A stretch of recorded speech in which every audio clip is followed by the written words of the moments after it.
Nursing ഡയറക്ടറിന്റെ പുതിയൊരു വീഡിയോയിലേക്ക് ഏവർക്കും സ്വാഗതം. LBSന്റെ ലേറ്റസ്റ്റ് അപ്ഡേറ്റ് ഇപ്പോൾ വന്നിരിക്കുകയാണല്ലോ. അപ്പോൾ നിങ്ങളുടെ ഇൻഡെക്സ് മാർക്കുകൾ നിങ്ങളുടെ പ്രൊഫൈൽ പേജിൽ കാണുവാൻ സാധിക്കുന്ന ഒരു സമയമാണിത്. അപ്പോൾ നിങ്ങൾ ഇൻഡെക്സ് മാർക്ക് കറക്റ്റ് ആയിട്ട് തന്നെയാണോ LBSൽ നിന്ന് നോക്കിയിരിക്കുന്നത് അല്ലെങ്കിൽ LBSൽ നിന്ന് കൂട്ടിയിരിക്കുന്നത് എന്നുള്ളത് നിങ്ങൾ പ്രത്യേകം ശ്രദ്ധിക്കുക. കാരണം കേരള സിലബസിൽ +2 കഴിഞ്ഞ കുട്ടികളെ സംബന്ധിച്ചെന്ന് പറയുമ്പോൾ അവർക്ക് മാർക്കുകൾ അപ്ഡേറ്റ് ചെയ്ത് കൊടുക്കേണ്ട ആവശ്യമില്ല. അപ്പോൾ ഓട്ടോമാറ്റിക്കലിയാണ് ഡാറ്റാബേസിൽ നിന്നും ഇൻഡെക്സ് മാർക്കുകൾ അപ്ഡേറ്റ് ചെയ്യപ്പെടുക. അതുപോലെ തന്നെ ഇംപ്രൂവ്മെന്റ് മാർക്കുകൾ ലഭിച്ചിരിക്കുന്ന കുട്ടികൾക്കാണെന്നുണ്ടെങ്കിലും അല്ലെങ്കിൽ റീവാലുവേഷൻ റിസൾട്ടിൽ മാർക്കുകൾ വ്യത്യാസം വന്ന കുട്ടികൾക്കാണെന്നുണ്ടെങ്കിലും ഈ പറയുന്ന ഇൻഡെക്സ് മാർക്കുകളായിരിക്കും ഇവിടെ പരിഗണിക്കപ്പെടുക. അപ്പം ഈ ഇൻഡെക്സ് മാർക്കുകൾ കറക്റ്റ് ആയിട്ട് തന്നെയാണോ നിങ്ങളുടെ പ്രൊഫൈൽ പേജിലേക്ക് ആഡ് ചെയ്തത് എന്നുള്ളത് നിങ്ങൾ ഈ ഒരു സമയം ശ്രദ്ധിക്കേണ്ടതായിട്ടുണ്ട്.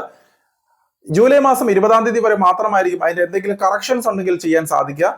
അപ്പോൾ കറക്ഷൻസ് ഉണ്ടെങ്കിൽ എത്രയും വേഗം തന്നെ LBSനെ അത് കോൺടാക്ട് ചെയ്ത് അതിന്റെ ബാക്കി കാര്യങ്ങളൊക്കെ ചെയ്യേണ്ടതായിട്ടുണ്ട്. ഇല്ലാത്ത പക്ഷം നിങ്ങൾ ഈ ഒരു മാർക്കിൽ തന്നെ ആയിരിക്കും മുന്നോട്ട് റാങ്ക് ലിസ്റ്റുകൾ പബ്ലിഷ് ചെയ്യുമ്പോഴും നൽകപ്പെടുക.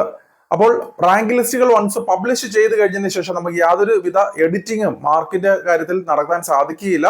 അപ്പോൾ ഇത് കഴിവതും എത്രയും വേഗം തന്നെ കുട്ടികളുടെ അടുത്ത് നിങ്ങളുടെ ഫ്രണ്ട്സിന്റെ അടുത്തേക്ക് എത്തിക്കുവാനായിട്ട് പ്രത്യേകം ശ്രദ്ധിക്കുക. കാരണം നമുക്ക് വളരെ ചെറിയ സമയം മാത്രമേ ഉള്ളൂ. 20-ാം തീയതി വരെ മാത്രമാണ് അവർ സമയം നൽകിയിരിക്കുന്നത്. അപ്പോൾ ഒരു ദിവസത്തിന്റെ കാലയളവിൽ നിങ്ങൾക്ക് എന്തെങ്കിലും കറക്ഷൻസ് ഉണ്ടെങ്കിൽ നിങ്ങൾക്ക് കയറി ശ്രദ്ധിക്കാവുന്നതാണ്.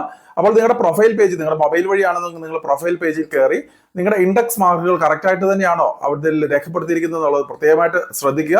ഇത് കഴിഞ്ഞതിന് ശേഷം പ്രൊവിഷണൽ റാങ്ക് ലിസ്റ്റുകളും അതുപോലെ തന്നെ മെയിൻ റാങ്ക് ലിസ്റ്റുകളൊക്കെ താമസിയാതെ തന്നെ ഇടും. അപ്പോൾ അടുത്ത ആഴ്ചയോടുകൂടി തന്നെ റാങ്ക് ലിസ്റ്റുകൾ പബ്ലിഷ് ചെയ്യുമെന്നാണ് ഇപ്പോൾ മനസ്സിലാക്കാൻ കഴിയുന്ന ഒരു കാര്യം. അപ്പോൾ എത്രയും വേഗം തന്നെ എന്തെങ്കിലും കറക്ഷൻസ് ഉണ്ടെങ്കിൽ ഈ ഒരു സമയം അത് വേണ്ട രീതിയിൽ യൂട്ടിലൈസ് ചെയ്യുക. അപ്പോൾ മറ്റൊരു അപ്ഡേറ്റുമായി ഉടൻ തന്നെ കാണാം. നന്ദി.